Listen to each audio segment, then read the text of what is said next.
these really add on top of your other build that you're already creating to kind of just specialize you a little bit more, create interesting group synergies, and also just if you're a solo player, it lets you play the way you want to play. Yeah. Keep customizing. So, I mean, you mentioned that end game first philosophy. Was that really something you took away from the Division 1 of giving players a lot of things to do even after they finish the main campaign? Oh yeah, I think if you see the type of stuff we continue to add, right, through year 1 and year 2, there were tons of different game modes, there were world expansions, there were Dark Zone expansions, all these things, and it's because the players who play this game are very passionate and they consume content, man, and you just always want to give them more stuff to play. It's awesome. Absolutely. So yeah, we have the Sharpshooter Specialization up right now. Let's look in a little bit in depth in some of this gear. Yeah, so you can also see here that your normal gear that you're equipping, your 6 major slots, have brands associated with them now.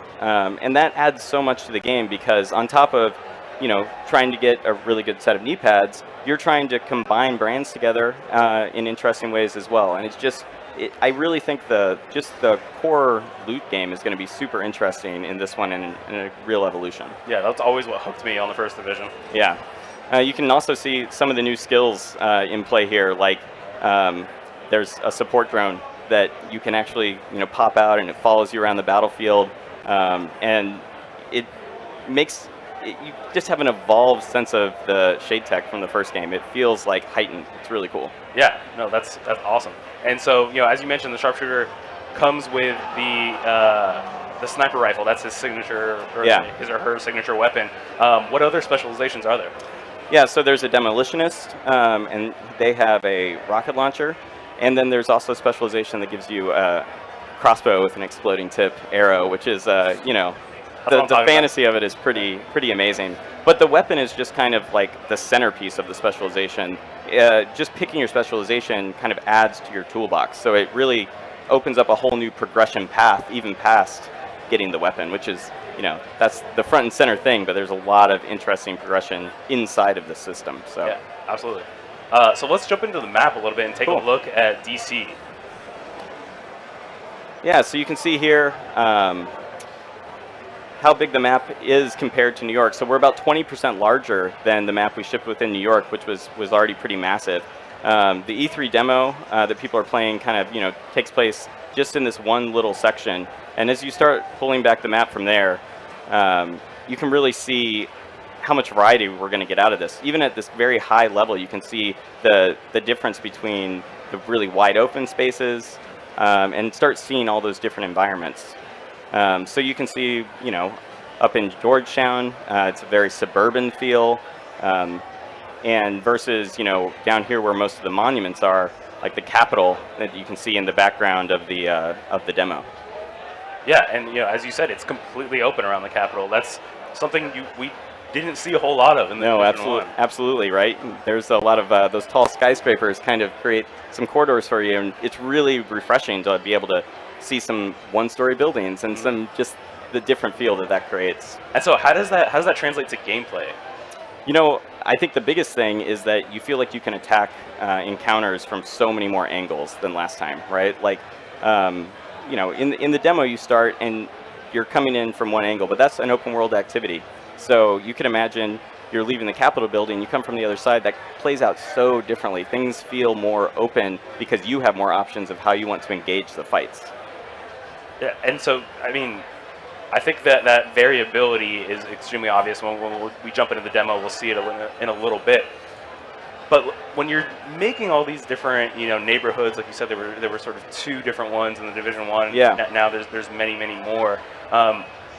How do you go about connecting those? How do you make them all feel part of the same world? Well, the cool thing is, it's all in the city, right? So the city planner kind of did a lot of this for us, and when we bring that in, the fact that we have a nature biome now, right? We have a nature environment that feels totally natural, and is that creates such a different type of gameplay. Taking cover on trees, that's just something that really changes the game at a core level. And it's as you flow between these different environments, you really feel like you're progressing through the city and exploring. I want people, and we all want people who kind of explore this map to be able to go into DC and kind of have the lay of the land. Yeah, absolutely. And I mean, one of the things that DC is, it's one of the most recognizable cities in this country, obviously, mostly because of its monuments, right? How many of those did you get to put into this game? So, you know, the monuments are a huge deal in DC, right? Like, there's iconic things that we all see so much in pictures and in movies and all these stuff that if you've even never been to DC, you kind of have an idea of how special, like, you know, the White House is, or the the Capitol building, and all these things. So, you know, a lot of them are in there, and you can see them on the map here. You know, like we have, like a little north here. You know, the White House. Yeah. There's things for you to Washington explore, find. Washington Monument. You will be able to explore the map and find those things because, you know, it's the one-to-one recreation, and we want you to really feel like you're in DC.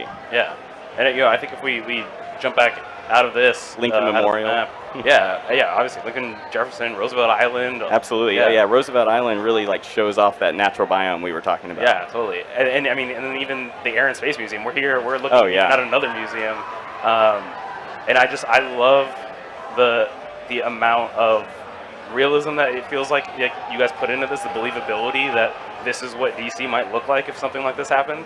Yeah, you know, we wanted to make it feel real. We wanted to make it feel like 7 months had passed. We wanted you to feel the heat of what that city is like in summer when it started to flood and it's a little nasty, right? Yeah. But yeah, in the background here you can see the Gallery of Modern Art, and it's those types of things that, you know, like the Air and Space Museum, right? Like exploring the city and really getting to see these monuments up close and personal, you know, in a way that you would never be able to do in reality. Yeah. What I think shows really well here, and what, again, the Division 1 did such a good job of, is that environmental storytelling, that you walk through an area, a neighborhood, and find out what happened, right? We could see here what exhibition was showing at the Gallery of Modern Art. You know, one really interesting thing is that, you know, the outbreak happened here at Christmas time as well. So we're in the summer, but you still see those remnants of Christmas, like famous Christmas trees that are really up in DC at that time of year are still there, but they're dead and their ornaments are hanging on them, you know? And you get that sense of no one ever cleaned this up, and time passed and nature came out and all of that stuff. Yeah, it's bad enough faux pas leaving your Christmas tree up at New Year's, let alone well into summer. But yeah, that's a really great point. That the outbreak hits all at the same time.